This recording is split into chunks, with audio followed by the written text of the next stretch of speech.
It's Carrie Broussard here, the podcast provider here of Cinderella CEO on Air. And I'm at the Conscious Capitalism Conference, the national conference, and I met a really fascinating person I want to introduce you to. Her name is Lisa Earle McLeod, and she sells with a noble purpose. That's her company moniker, and I love that, Lisa. Well, thanks. You know, people don't think of the word selling and noble, that those two things would go together, but actually they are at the heart of the most successful and most profitable businesses. Wow, you have to tell us more about this, because I can't tell you how many people we teach courses on marketing and sales at NYU, and that's the first thing people say about sales is they have the worst impression of salespeople. They don't want to sell. What motivates us to feel that way, and what's the problem? Well, a lot of why we have a negative perception of sales is based on a small percentage of people who do it very badly. And so when we think about, like, the car industry has not done any favors for the sales profession. But people tend to think about sales as talking people into something that they don't want to do. And actually, our research shows us that the opposite is true. So in my company, we work with large sales organizations as consultants, and we're always looking for what's the thing that would make an organization more successful in sales.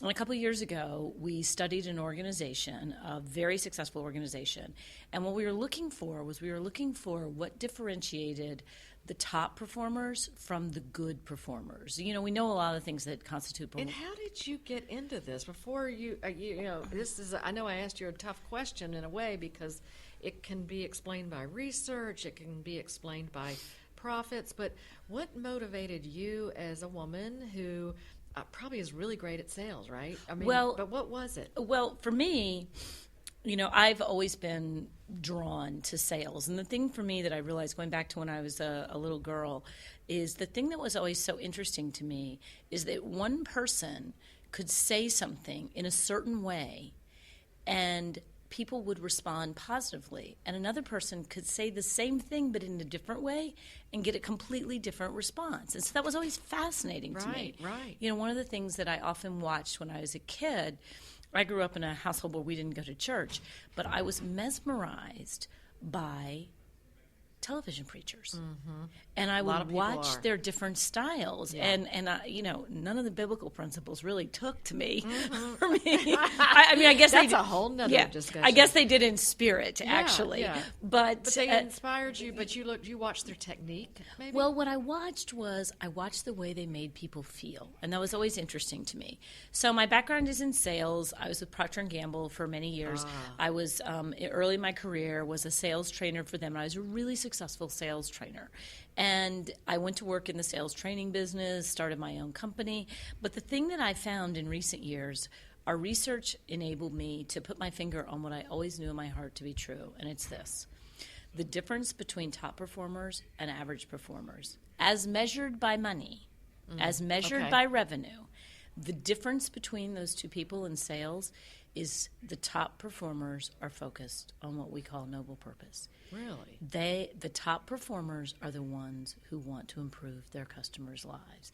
And the average performers are focused on quotas. And that is the exact opposite of the way we have motivated most salespeople. Very interesting. Because when you first started describing this and you said the way certain people say things can be accepted more fully, and I began to think about women and men, and sometimes how, you know, going back to the workplace, a lot of times women will say things a certain way and it won't be heard, and then just 2 minutes later a man might says it and they go, "You're a genius." Yeah. Well, is there correlation there? There's definitely a correlation, because let me tell you, I work with companies in the software business, I work with companies in pharmaceuticals, and when I walk down the hall to the VP of sales office, what I usually see are pictures of the top sales performers. Mm-hmm. And more often than not, they're women.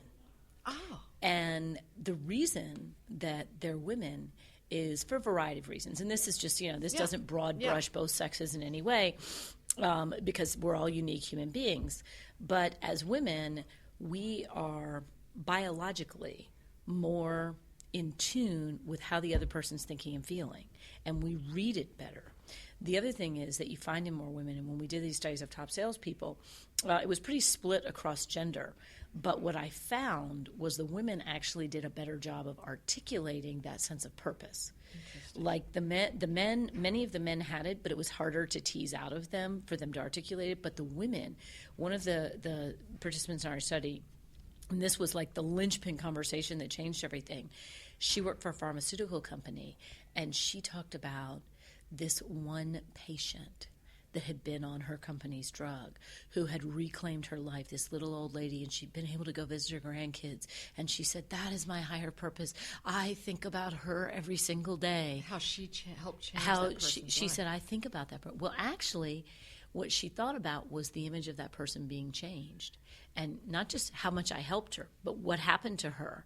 And she said, every day, 4 o'clock Friday afternoon, other sales reps go home. I don't. I think about her. Wow. And this turned out motivates her to keep selling.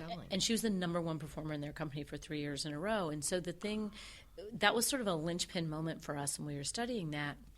And when I speak to entrepreneurs groups, especially women entrepreneur groups, I hear this same thing. I don't want to sell. It feels so sleazy. And I think as women, we've been sort of conditioned that we're supposed to wait to be asked to the dance. Yes. And we don't ask. We don't ask. Now, I mean, I hate to generalize it but it's a mindset. But it's a mindset. Mm-hmm. And I count myself in that mindset because of being an entrepreneur. And you're selling yourself. You're selling your company. And if I have to sell it, it somehow cheapens it. Yes. It makes it less than. And what happens when we hear no? What's the psychological and or way to combat hearing no? Well, there's a couple of things. So I want to go back. I want to answer the no question in a second, because that is devastating to women, and it's particularly devastating to women entrepreneurs. Because you didn't just say no to me. You said no to my whole value system, my we beliefs. Are coming back to that. Because I am my company, so I will talk to you about how to deal with that. Yeah, I won't forget that one. But it starts before that. It starts before that. And the first thing it has to start with, and most entrepreneurs have this, or they wouldn't be entrepreneurs, is a belief that you have something valuable. And so and most entrepreneurs already have it, or you wouldn't have started it. Yes. So it's a belief that you have something valuable. And so if you had a valuable idea, so let's take a valuable idea called democracy. Thomas Jefferson, John Adams, and the whole crew had a very valuable idea. And so they put their best effort into describing that idea in the very best way so that people could understand it. Right. And Thomas Jefferson recrafted the Declaration of Independence over and over again, and John Adams edited it, and then Franklin took it past it, because they knew this is such a big idea. We have to present it in the very best way, or it's a disservice to the idea. So the first thing you have to understand about selling is when you are presenting your business, you are the Thomas Jefferson. Love it. And if you don't care enough about your business to present it in the very best, most compelling way, in the way that people can understand the benefit, then you're doing a disservice. Yes. And you're not, Thomas Jefferson didn't go in and go, life, liberty, and the pursuit of happiness. You guys in? You're not in? I don't care. If I have to sell it to you, you must not want it that bad. No, he didn't. And so you have to recognize that the act of selling is simply putting the most accurate and positive framing around what you have. It is not about lying. It is not about cheating. It is about positioning what you have in the best possible light. Wow. So that's the first thing you have to understand. And then the next thing you have to understand is people aren't stupid. So there's this idea that, I don't want to push somebody into something they don't want to do. Well, that's really putting a lot more weight on you than you actually deserve. Because if you are so good you can push tons of people into doing something that they don't want to do, then you need to have a whole different business. The customer has free will. And if you're an entrepreneur, especially if you're in a business-to-business space, people don't make purchasing decisions lightly. You can't push them into doing something they don't want to do. You don't have to worry about that. Right. Interesting. So you stay in a flow that way then. Right. You're there to present the best possible spin. And so what happens is, if you get the no, so that takes us to the no.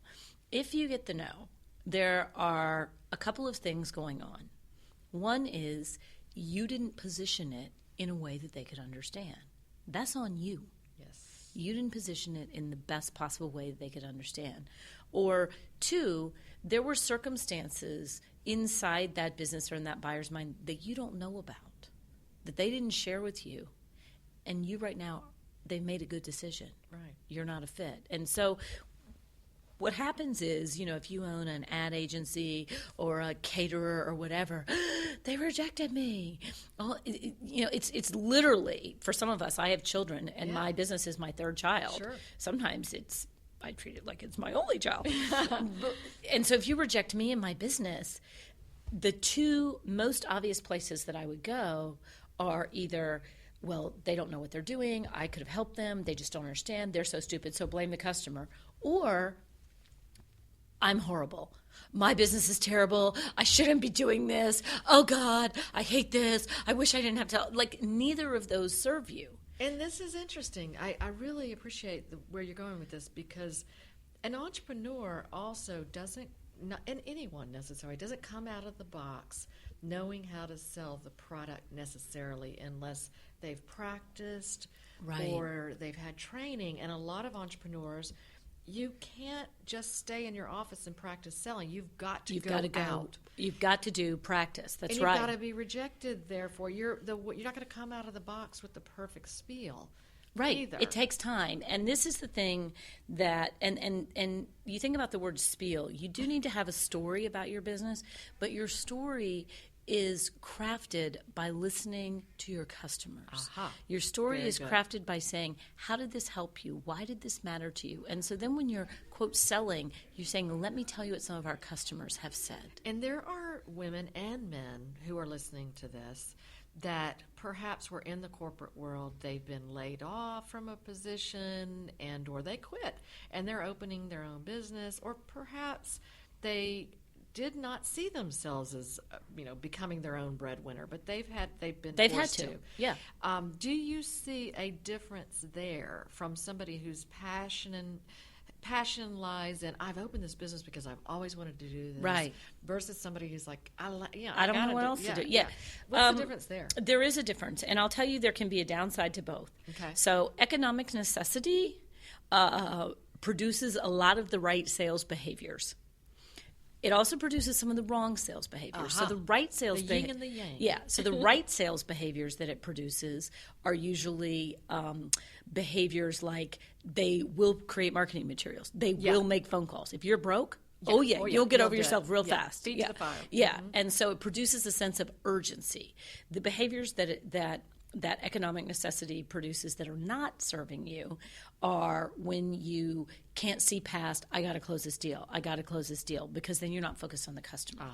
It's not a higher purpose driven. It's not a higher purpose driven. Now, let me tell you, the person who starts their business with a sense of higher purpose, and I can tell you that I struggled with this, is you are so driven by that and you think everybody needs it, that sometimes you also are exhibiting that same behavior of not listening to your customers. Very interesting. It's like I took a yoga class or I did this cooking class. You've got to do it. You've got to do it. And it becomes this belief system, and you become you don't like want those. To go around her. Yeah, it's all about him.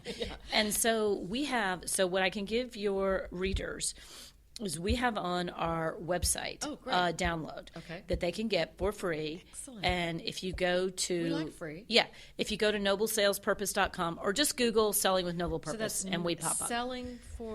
Repeat the website again? Noblesalespurpose.com is the website. Okay. But if you Google Noble Purpose and Sales, you'll find me. That's wonderful. And so what we have is we have a process that it's all written up in a PDF. It's totally free. And it describes how to find your own, what we call noble sales purpose. I can't wait to read it. Yeah, because here's the thing. A lot of people think that they, and truly believe that they have a sense of purpose. I want to change the way the scientific community looks at data. That was one company that we worked with. But that's not enough.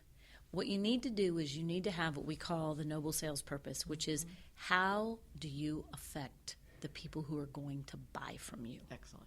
And so like in our company, our Noble Sales Purpose, NSP for short, is we help leaders drive revenue and do work that makes them proud. And so everything that we do is organized around helping people make more money and be emotionally engaged and excited about what they do. Because you have to have both of those. You've changed my mind about salespeople. I hope our listeners have as well, have a different perception. It's not somebody in a slick suit. It's you and me. It's you and I. It is. We are salespeople. We're not only selling a product or service, but even our own Ourselves. brand, ourselves. And the idea that we don't want to be perceived as salesy, what I would say is we are letting a very small percentage of people define an entire profession. Yeah. Like, we know some engineers are really bad. We know some software programmers are really bad. Mm-hmm. We know some finance guys are really bad. Like, are they bad at sales, or are they just bad? No, I'm saying we know bad finance people. We know in every profession. Bankers have a bad politicians. But in every profession, like even the most noble professions, teachers. Yeah. 20% of them are bad. I got it. Sorry. Yeah. But we don't in many other professions, we don't let this small subset of people doing it badly define it. I love that you're a brand ambassador for sales. For sales. That's cool. Well, I'll tell you where I knew that it was about purpose. Mm-hmm. And I'll tell you where I got the idea that I was going to call it noble purpose. I was in a meeting with a CEO of a medical company. And I had worked with her company, big company. Mm-hmm. I had worked with her company for 15 years. They were my very first client, but I'd never met her. Because as a consultant, I worked with a sales team, and I'd never met her. Mm-hmm. And she had been the CEO for 3 or 4 years. They sold some medical products that literally saved people's lives. Yeah. Her sales team was on fire. But in recent years, they had lost their mojo. And, I'd worked with the VP of sales, and he said, I'm telling you, it's the CEO. So I wanted to go meet with her. Oh, so your expectations when you were about to meet her weren't very high. Well, they actually were, because I thought, I'm just going to talk to her. And she's the CEO. And she's got to be doing CEO. something right. And I also thought, they sell medical supplies. And to be honest, I thought, she's a woman. She'll get this. Yeah, got it. Could not have been more wrong. So she says to me, the sales force is just this coin-operated machine. Oh. They're going to do whatever we pay them to do, because all they care about is money. And I just lost it. Did you? Oh, I ruined the whole meeting. You spoke up. No, I didn't. I completely lost it in my own mind. Oh. I clammed up. I ruined the whole meeting because... Was it just a one-on-one meeting? It was a one-on-one, and I ruined the whole thing because I didn't say... In hindsight, I ruined it anyway. I should have said what I was thinking. I was thinking, lady... I have watched your sales team come in at midnight to get these products out for customers. Are you kidding me? And so I was so mad. And so I went and I was talking to this friend of mine, and I was late for this phone call that we had, a business colleague. And I was like, I can't even talk about what we're supposed to talk about. I have to vent. I'm so mad. I'm insane. I said, she needs to understand that sales is a noble profession. Ooh. And isn't that interesting? So what you almost had to meet it head on. And so and we've been learning this at the Conscious Capitalism Conference together, is sometimes that yin, produces yang. Yeah. And was that kind of your Cinderella story? That was the pivotal moment. I was going to write a book about selling with purpose. And when I said that at that moment, it is a noble calling. My friend, who's my creative partner, said, that's it. Wow. And that's when we realized that word, noble, embodied the best salespeople we have seen. And it's aspirational? It's aspirational, and it is so obvious. The only way to be noble is to be in the service of others. And that is the quality that all the top salespeople share. All of them. You are changing the paradigm, I think, of sales for everyone who's listening. I think would agree with me that we want to hear more from you. And how can we stay in touch with you? What can we do to help you? So what you can do is you can go on our website. So again, just Google Selling with Noble Purpose, and you'll find it, and you'll download the PDF and copy and give it to everybody you know. Okay, it's absolutely free. We can do that. That's what you can do. And then you're based in? I'm based in Atlanta. At Atlanta. Yeah, and so I work all around the world. Okay, great. So one of the things I've learned at the Conscious Capitalism Conference is that as driven as I am by purpose, according to Tony Schwartz, if I don't sleep more, I'm going to burn out.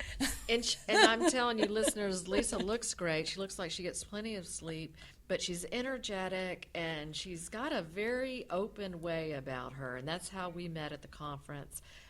Really somebody that genuinely wants others to succeed And I think that's a noble purpose and a noble way of ending the interview with Cinderella CEO on Air.